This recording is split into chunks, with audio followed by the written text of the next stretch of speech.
নমস্কার বন্ধুরা, শুভ দীপাবলি এবং ভাতৃদ্বিতীয়ার অনেক অনেক শুভেচ্ছা জানিয়ে আজ শুরু করছি। আজকে আমার রেসিপি হলো কেশর ভোগ।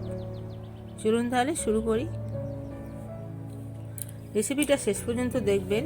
যদি ভালো লাগে একটা লাইক, শেয়ার এবং আমার চ্যানেলটিকে সাবস্ক্রাইব করতে কিন্তু ভুলবেন না। চলুন তাহলে আর দেরি না করে শুরু করি।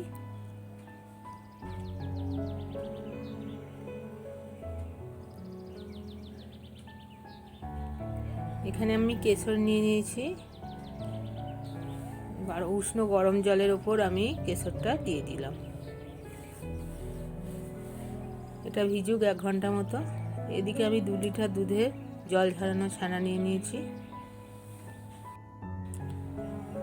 ছানা তৈরির লিঙ্কটা আমার ডেসক্রিপশন বক্সে আছে, চাইলে ওখান থেকে নিয়ে নেবেন। ছানাটাকে আমি ভালোভাবে খণ্ড খণ্ড করে নিয়ে এটা আমি হাতের সাহায্যে ম্যাশ করে নেব।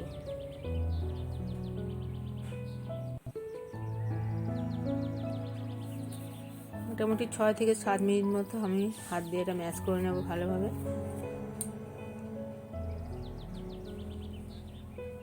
এরপর এখানে আমি 1 চামচ চিনি দিয়ে দিলাম।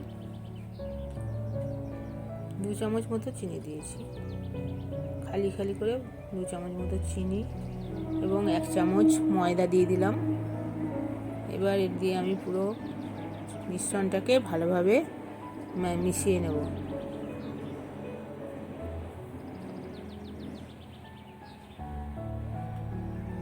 ছানাটা আমার ভালোভাবে ম্যাশ করা হয়ে গেছে। এবার আমি এর মধ্যে কেশর ভিজানোর জল থেকে কেশরগুলোকে আলাদা করে ছানার সঙ্গে মিশিয়ে নেব।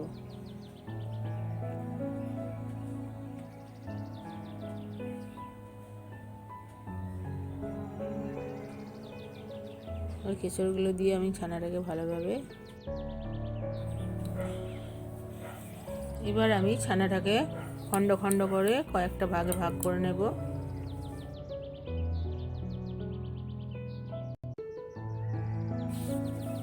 এবার এগুলোকে আমি মিষ্টির আকারে গড়ে নেব। এর জন্য মাঝখানে একটু গর্ত করে নেব এবং এর মধ্যে আমি গ্রেট করা মাওয়া এবং কেশর মিশিয়ে রেখেছিলাম একসঙ্গে, ওইগুলো পুর হিসাবে অল্প অল্প করে দিয়ে দেব মাঝখানটা। মাওয়া তৈরির লিঙ্কটা আমার ডেসক্রিপশন বক্সে আছে, চাইলে ওখান থেকে নিয়ে নেবেন। এবার আমি এই মাঝখানের অংশটাকে ভরাট করে এটা গোল আকারে মিষ্টির আকারে গড়ে নেব।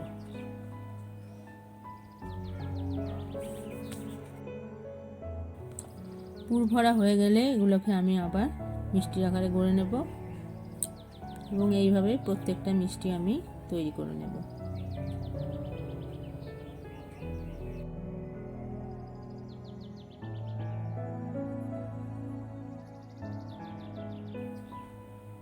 সবগুলো মিষ্টি এইভাবে গড়ে নেব।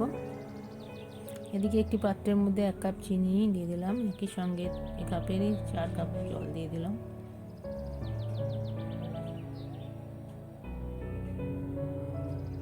জলটা এবার নাড়াচাড়া করতে থাকবো চিনিগুলো গলে যাওয়া পর্যন্ত। চিনিগুলো অনেকটাই গলে এসছে এবং ফুটতেও শুরু করেছে। চিনির শিরা রেডি হয়ে গেছে।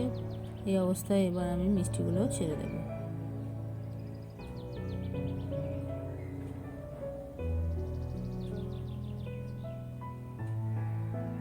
সবগুলো মিষ্টি আমার ছেড়ে দেওয়া হয়ে গেছে।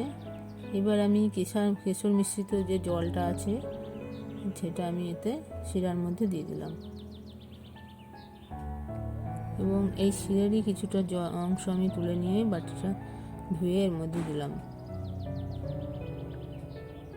যেহেতু বাটিতে 2-1টা কেশর ছিল, এবার একটা আমি ঢাকা দিয়ে দিলাম।